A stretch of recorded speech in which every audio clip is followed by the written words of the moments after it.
Hey Anne, how are you? Happy Hey, December. hey, Matt. I'm doing okay. How are you? Doing great. Good. Happy December. I'm glad that we finally arrived at this month, even though I still could use more time in the year. That's for sure. I'm okay with the time. But we were just talking about how most folks treat December as a wash. hmm And you're saying maybe not so much. What are your thoughts on that? Like as a Yeah. business owner. As a business owner and as a founder, I feel like we've already talked about this, but we are the generators of our businesses and of our work, right? And so, if we're looking at this time of year, it seems like I'm fighting the crowds every time I have to slow myself down and remind myself that December is a long month and I have a lot of time to get stuff done. But my anxiety creeps in because every call, every meeting, every coffee discussion with anyone right now, it's like, how are you? Oh, insane. This year's pretty much over. We're already into 2026. Nothing we do matters anymore, essentially, to 2025. And I just have to stop, and whether they are on the same page as me or not, for me, I have to remind myself December is still a really long month, regardless of the holiday, regardless of the travel. You still have a lot of days to make an impact and get shit done. And I have to remind myself of that literally hourly, it seems, because everybody's like, oh, well, don't schedule anything for this year. We're already scheduling out into next year because this year doesn't matter. And I'm like, there's still like 29 days left, aside from holidays, of course, that you can get some stuff done. That's a long time. Well, I mean, like sales and marketing are pretty much I mean, I don't do sales and marketing in December because like hmm if you have any discussions, people are already out the door by December 7th. So Exactly. so that So, means what like does that leave open? Well, as a founder and as a generator of business activity, you could be working on so many things in the business. You could be working on refining and refreshing, things that are going to make the business more successful next year. Like as a founder, I have to remind myself that I'm not just in the marketing space.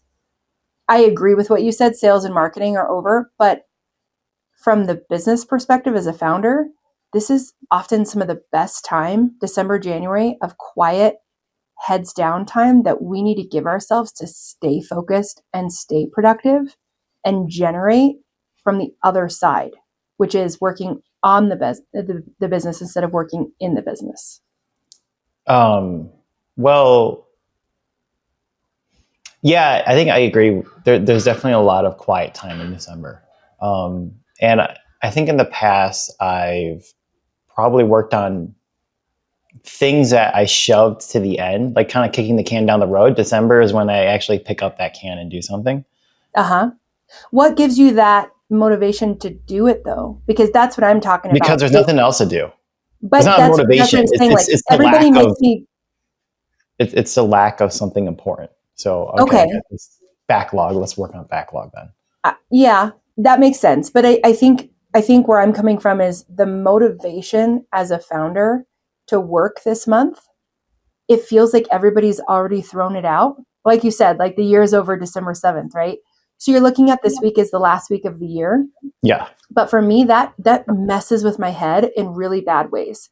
And what I've realized over the years of being a founder is I actually have to use this time as gold. Like every day in December and January, as slow as it is, as um, as much as I don't want to be as work focused because I'm not really trying to like sell projects right now because nobody's in their inbox. It doesn't mean I can't have that work ethic, but it screws with my work ethic, is what I'm saying. When people Oh, say the year is over, so I'm this like, is I it. can't listen to that because I'm like, no, like this is my founder productivity time to work on my business for next year.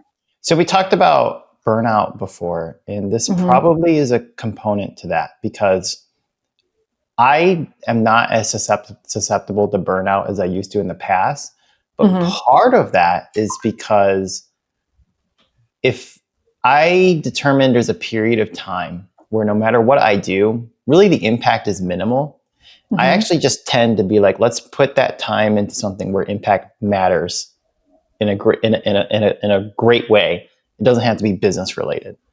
right? So a lot of the Yeah. times in December, I'll start focusing a little bit more on table tennis, and maybe like customer, and then maybe like even like customer support and stuff, because like that's when, you know, if marketing and sales is where I make the biggest impact. So if that is axed out, what is the next best alternative, right? So then my gears shift towards there, and oftentimes, because like this year I have a support team, or like a really solid support team. So like, I mean, I had one yet last year, but this year is like fully solid.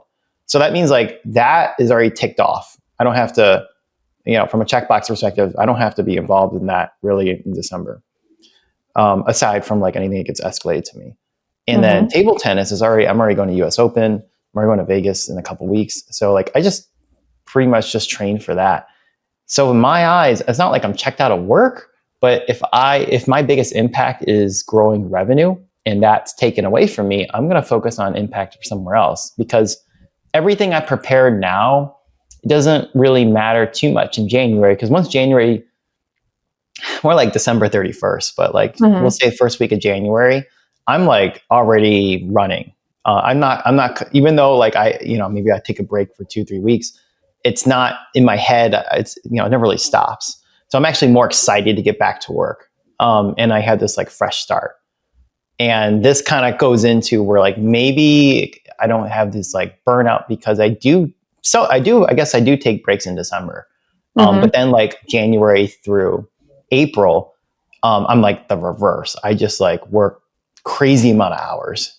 And I'm like, I'm happy about it too. Like I never take breaks throughout those first 3 to 4 months. And then there's definitely a break somewhere in usually May.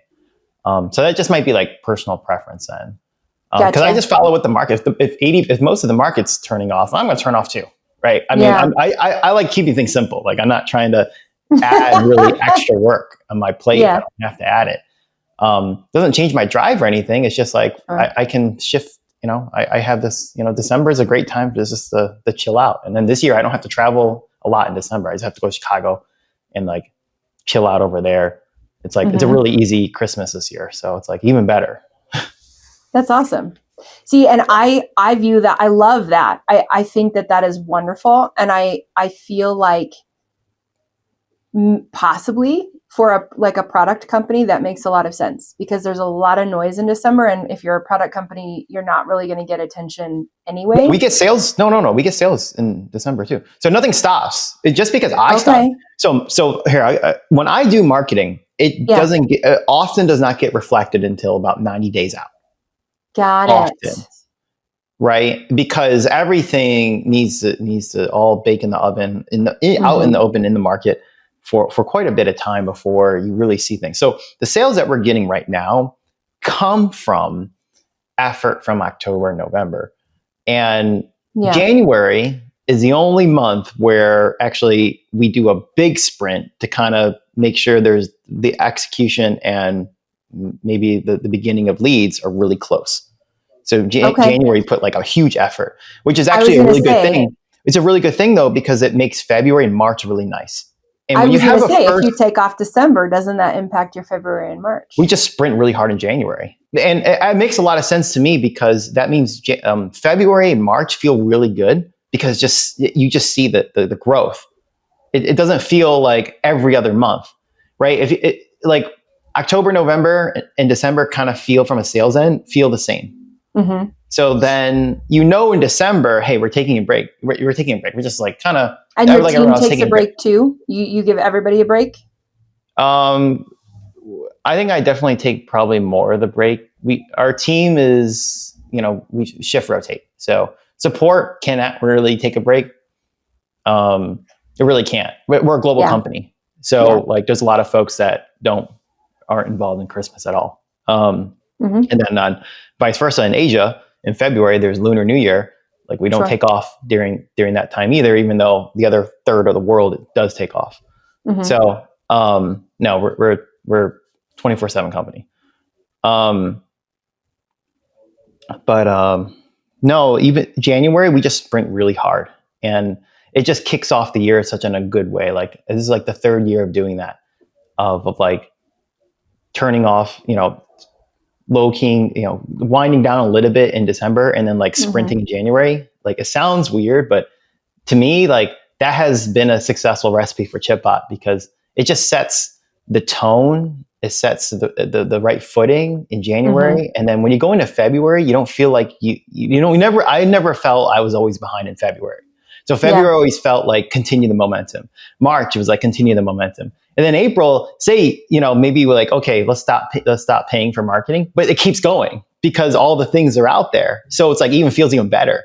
And then it's just like a positive attitude. Like the first 4 months are always like super positive.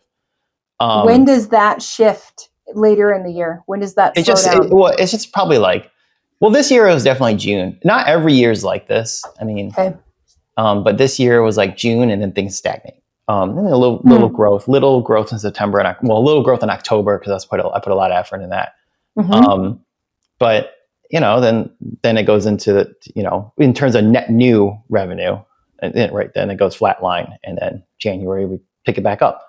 So I don't know. It's just like that's generally how I operate, right? You can't operate for my company. I can't operate at 100x mode every single month. So I get to choose the month when I do that. January just makes like a perfect month because I'm coming off a break. So I have all the inspiration and juice and everything to go really, really hard.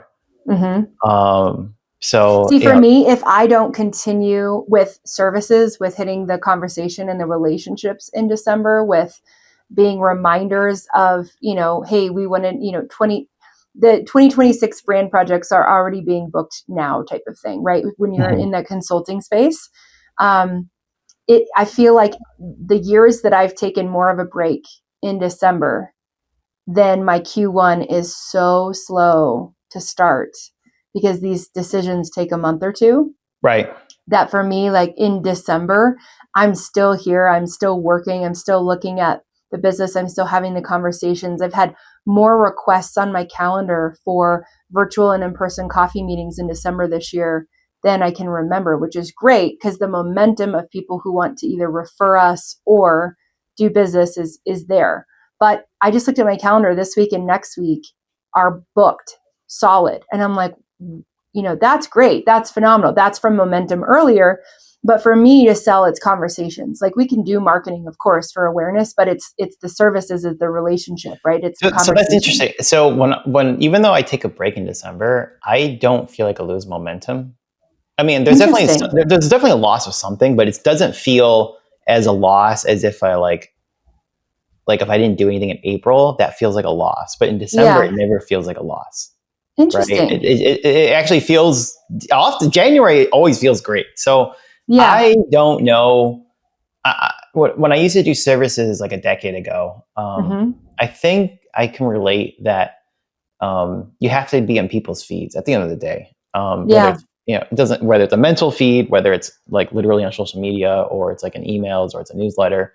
You have to be in people's feeds because it's a relationship game, and it's really easy for them to just move on to someone else or whatever. You're trying to sell to them. I'm just like, I'm not in that. I think for a product company, like we don't have sales staff. So in a product company where all the money is driven from marketing, there's just no reason for us to need to maintain relationships at that degree. Isn't that fascinating? Even for your white label partners? I'll give you a scenario. So if you're a white label of ChipBot and you're selling and you already have 10 clients underneath you, why do you need to talk to us? You're making money. The white label partner's making money. We're making money. The business that bought the white label service is probably getting a 10% conversion lift on their website. It's a win-win-win. True. No one's losing. There's nothing, and everything's working as intended, as advertised, as sold. Right. Nothing's broken. We're not like adding like a ton of features where there's some disruption about, here's a new thing that may break the old thing. We don't have any of that. We evolve the product, but we make sure we just do one thing really well. So, even from an operations end, it's quite simple, right? It's either you add ChipBot and it improves your website, or you add ChipBot and it doesn't, and you have the option to remove it. It's a binary option from the visitor's end. It's a simple proposition. So what we don't need to maintain. If a white label is unhappy, it's probably because we didn't perform our service that we advertise. But that's very rare that happens. Interesting. Yeah, no, that makes a lot of sense. I love how black and white your product is. Seriously, it is. It's really crisp. It's really clean. It's great. It either works or it doesn't. I love how you say that. It's like, well, I think works a lot or of it doesn't. I think a lot If it's of not working, you have to talk to us. If it's working, you don't have to talk to us, which is great. Like, that's the ideal business that you want to get into. yeah. I mean, the other piece of it is we're not expensive. Okay, I'll give you an example. Say instead of $9, we're charging like $99 a month, which we have competitors that do that. Then we 100% have to be talking to everyone all the time. Because if we don't, the competitor that offers something better, whether it's, we'll say from a value perspective, value is bundled with price and feature, then relationships weigh more in the whole lifetime value of a customer thing, right? Yeah. But we're the cheapest, we're the best around. I mean, there's nothing that beats it. And then we're high volume. We got thousands of customers, right? I can't talk to every single one every single month. Right.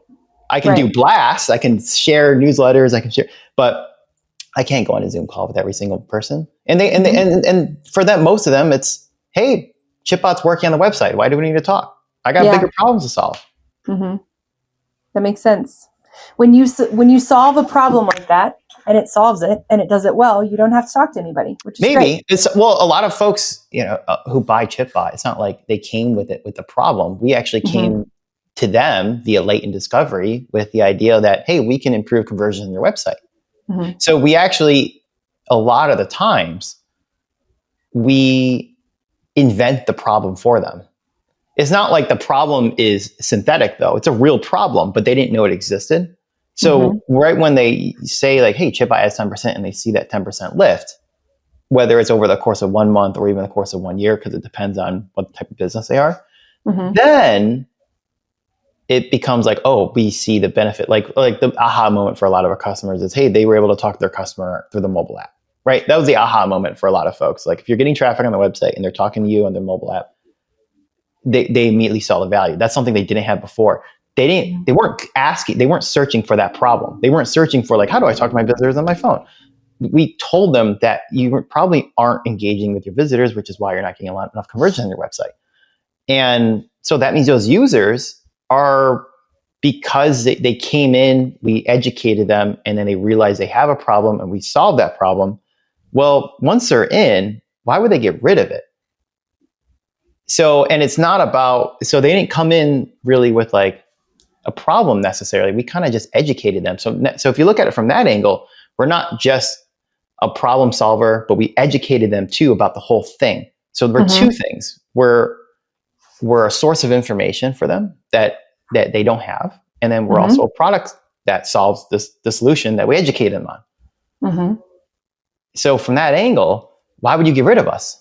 Right. Even if we didn't solve the service, would you want to unsubscribe from a reliable source, a trusted source of information? So a lot of our customers like appreciate just the things that we have and the things that we offer and the things that we know. That goes a really, really long way. And the fact that we have a free tier, we have a really, really good intro tier, pricing tier. There's just like no reason to leave unless you don't have a business. Right. And that happens a lot. A lot of companies, especially like restaurants, it's a boom and bust. So we see that oftentimes. So if you churn out ChipBot, it's because your business is not doing good. And that's fine. It's like, what are we going to do? We can't solve that piece. Right. That makes a lot of sense. Yeah, that's nice. That's nice that you get that break without losing that momentum. That makes a lot of sense. It's not nice. It's earned. Right. It is earned. This is one of the things, for the past 7 years, you go through a lot of turmoil. It's the benefit of the perseverance. It's benefit of trying to beat a bunch of incumbents, still trying to be a bunch of incumbents. Yeah. But yeah, these are the perks, and this is why folks want. There's so many people are trying to make a chatbot for a website. It's like so easy. You can tell Lovable, make a chatbot for a website. It'll be done in an hour. Right. But how do you make that into a product that you can sell? That's a whole different game. And people, if you get there, I don't think I think we're very far from it, but we're hitting we hit one tier, which is default survive, right? Like no matter what, there's so many ChipBots out there. The Powered by ChipBot always gets a new customer somewhere. So if one turns out, one comes in and replaces them. So, and that rate, the rate that replacement is actually a little bit higher than the rate that decreases. So if we did absolutely nothing, we still grow even by a little bit.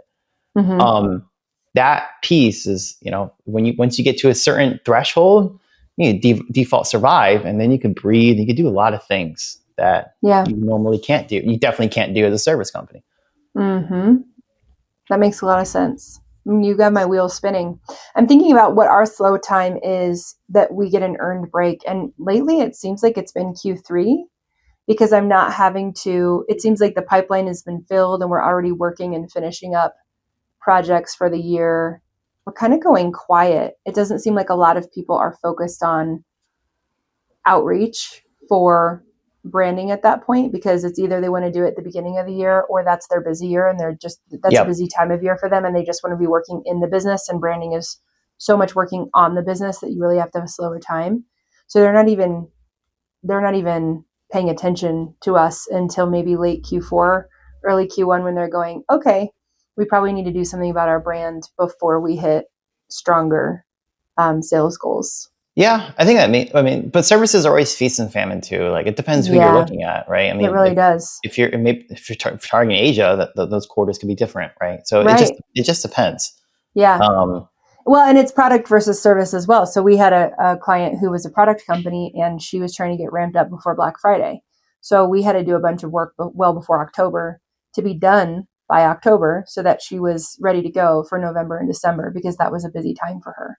So it really just depends on the client as well of when they're going to be aware to even shop. If you need branding work, right? If you need website work, all of that is based on the awareness of the business owner who's going to be shopping for us, or, the team member who is tasked with find us branding agency. And then you say, oh, now is the time. The problem is people don't realize that branding projects do take upwards of 3 to 6 months. And it's not just a quick in and out, we're done in a month. And they often think it is. If you're doing a basic refresh on a website, that's super quick and easy. But if you're saying all of the bells and whistles and we want to renovate our entire brand, that usually takes a minimum of 3 months. And I find a lot of people that come to us say, oh, we need this done faster. That's actually in essence why I founded Tend to Launch, was that reason. Okay, if it's not money, then it's the time. The time is the issue. So how can we expedite this without having the rush fees on the agency, right? Because those are astronomical. And you're trying to put yourself on the top of everybody else's to-do list, which costs money.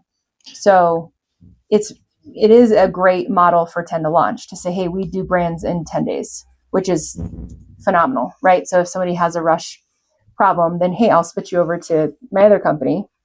And it's going to be a different process. It's going to be more like a product sprint. That's how we do that. So it's a 10-day sprint over there. But you have to show up even more. Like often agency clients are oh, give me another week, or, oh, I'll talk to you.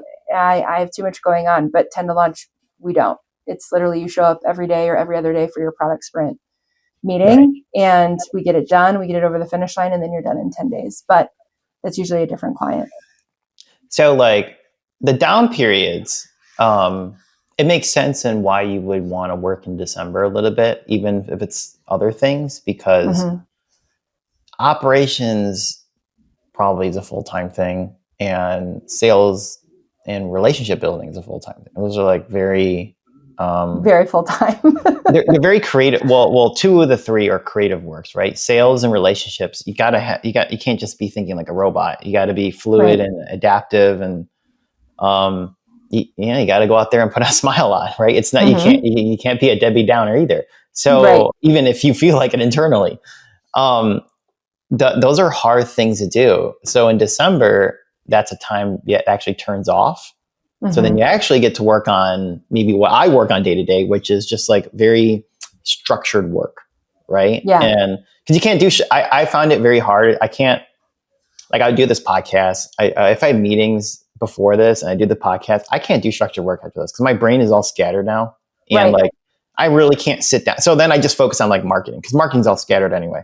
I can't do resonate it. with that a lot, actually. Yeah. Well, it should be scattered, because if it's structured, you're already behind, right? Right. The holy grail in marketing is where all the chaos is, like really on the edge, where like things are really like all over and random because the ideas are not formulated, right? That means no one's found the pattern for that yet, right? So that's the idea gold mine. Everything else, once there's patterns involved, it's kind of like, give it to someone else who doesn't know anything about ideas, right? My mind, where I need to get customers, is where this chaos piece is. So anyway, but like, I can see your point is like, well, if it's self-structured work, that makes a lot of sense. I already, like, my days are, I have to do structure, I have to do order and chaos work no matter what. It's just, I just pick days. Yep. So by the time December, it's not like December has a backlog of a bunch of structured work. It's usually just a backlog of like the smallest insignificant things I can think of that didn't require priority at all for the rest of the year. Versus I think yours, you probably would have maybe some high priority things, but they're okay to delay, but they're not okay to defer. Like defer like indefinitely. Like, it's like, okay, it has to be done within the next 12 months, no matter what. Okay, great. You have December for that. You should see my task list. Yes. It's like all of the things that I wanted to get to since October.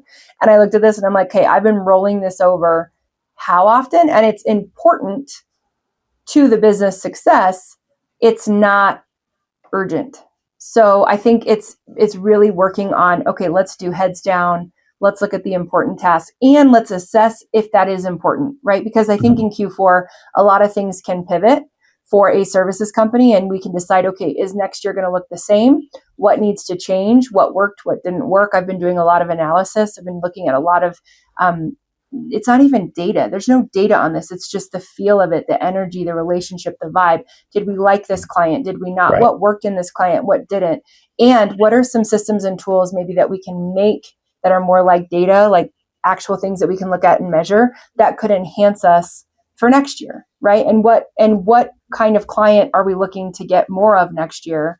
I think there's just all of that going through my head, and I'm looking at all of these tasks as well, saying, is this kind of client going to care about that? And that's really where that's interesting. So that work is. I find that work very annoying to do, and I would never do that in December. I would never do that, because if I want to say, I want to think of a new process that can improve our business, I'm like, well, if I break this, how does that impact, right? Do I want to go into January potentially breaking all my sales? Like, for example, I changed my email system in July.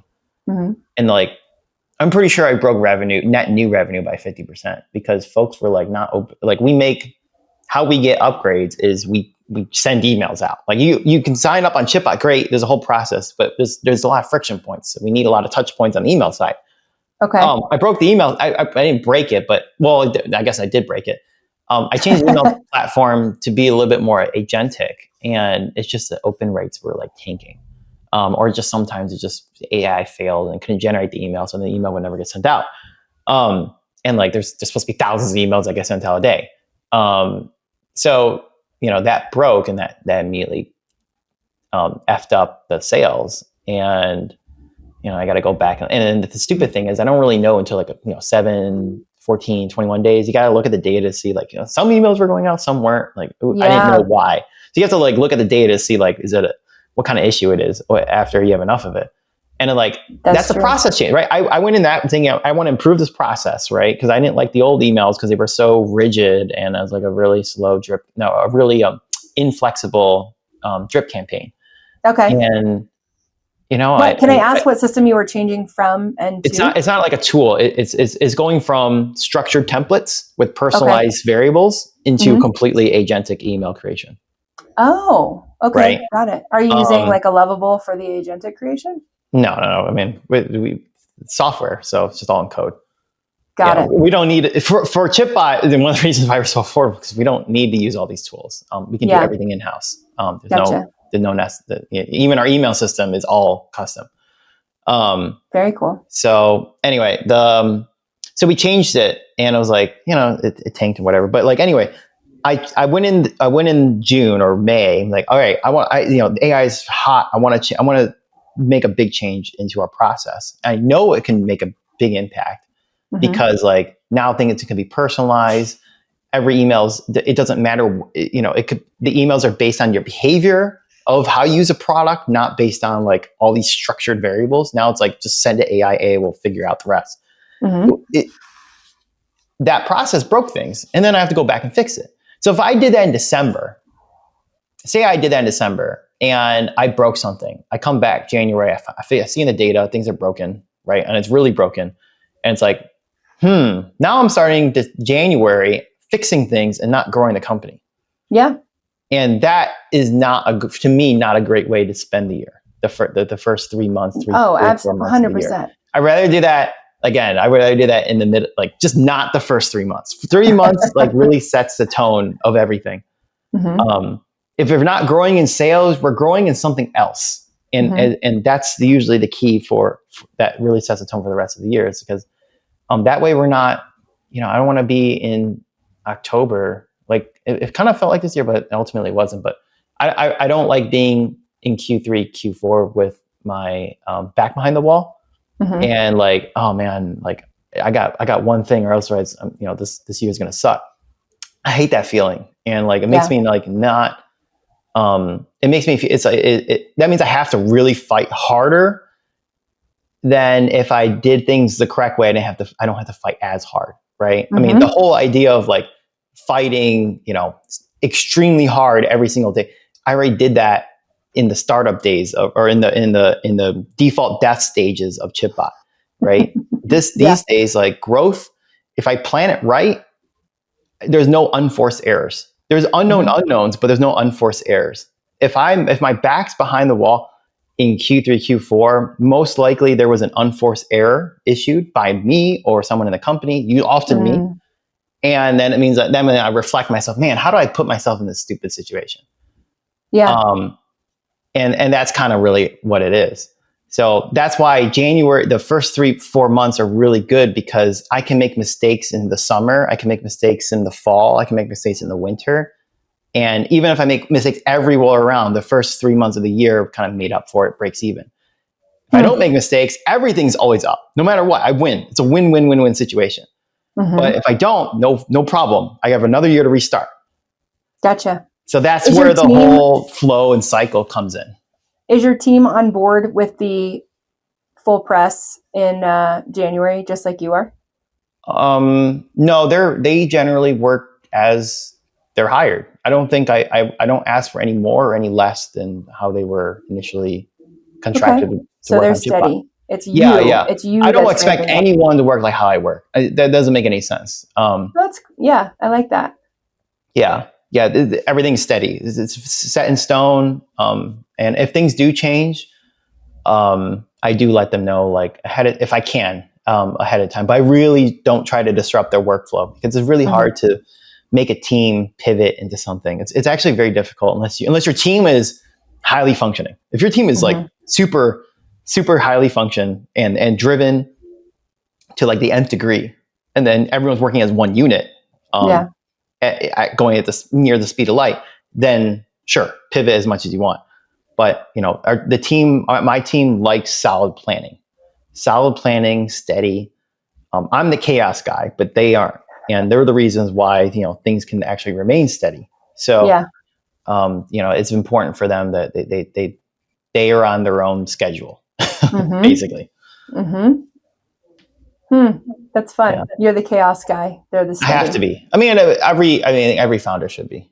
I agree with that. Yeah. If the founder isn't because you can't hire chaos. You can't. No. Right. If you do, you're just going to disrupt your whole business. Right. They don't know why. They're not driven by why you started it. They're driven by their own agenda. Right. That's the whole. I mean, so you need someone who is driven, but brings the chaos element to it, or at least can handle the chaos element.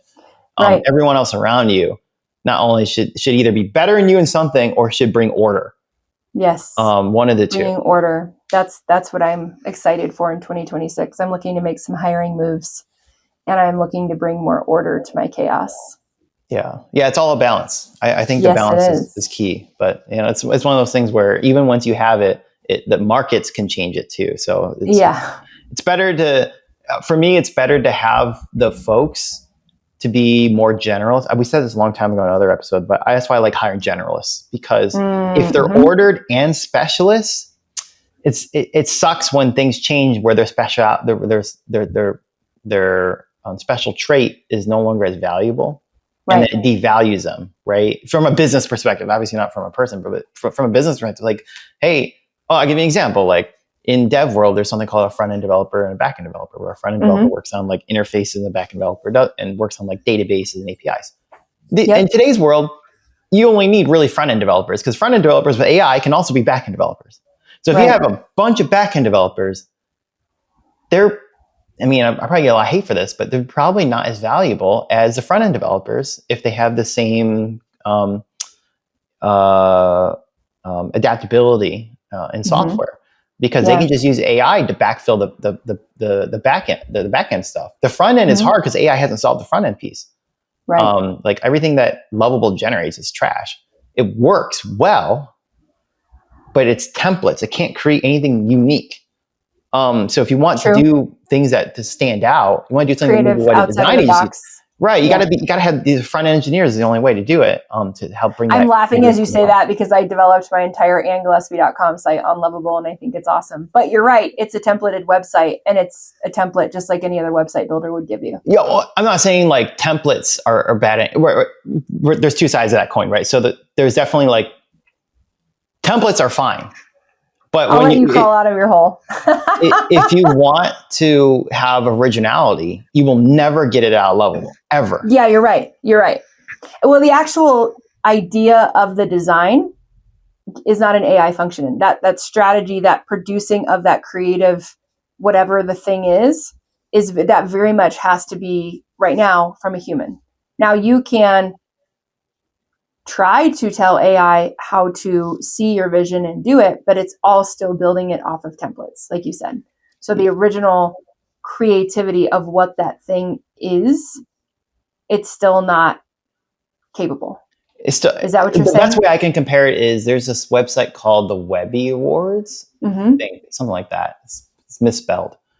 And all of those sites, well, I wouldn't say all of them, but most of them are like super highly designed, like creative. They're custom made. Highly custom. You can't get Lovable to do that. And that's what I mean by like uniqueness and like distinctness. You just can't get it out of AI, at least today, maybe in the future. But I agree with that. And I think if you're looking for just a standard templated builder, like any of the other website tools out there, Lovable is great. There's some great AI tools for that, but you also have to have the creative vision to tell the AI what to build you. You have to know how to prompt whatever it is, whatever tool you're using. You have to explain the vision, right? With that creative vision still has to come from somewhere, and you're still getting it built based off of what exists and templates. So it's, I see your point in that. I think backend development is going to be shifting a lot. I think so too. So it's so like your team support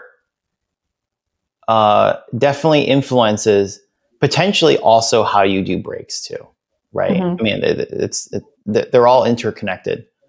I don't think I could take a break in December if I didn't have my support team, because I mentioned before, if I am downscaling marketing sales, I have to do really good support and replace. Right.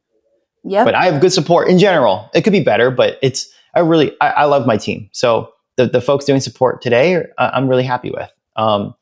So Matt, we'll end with this question. I'm curious, do you do any type of special holiday gifting or any type of bonus around the holidays for your team? No, but I do.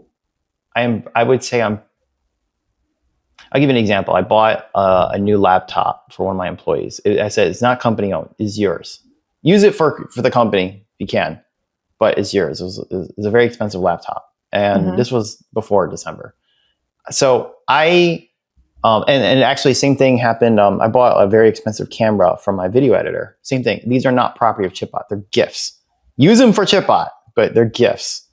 And that's kind of how I reward my team. I give them things that make their job more successful, but I also don't they own the things, anything that I give them, they own. I love that. And that way it gives them like, okay, it's like, okay, I mean, There's no, everything on ChipBot stuff on the security information is all done through VPN. So like the device doesn't even matter. So anyway, but like, yeah, that's kind of how I reward the team. And also I pay them pretty well. So Yep.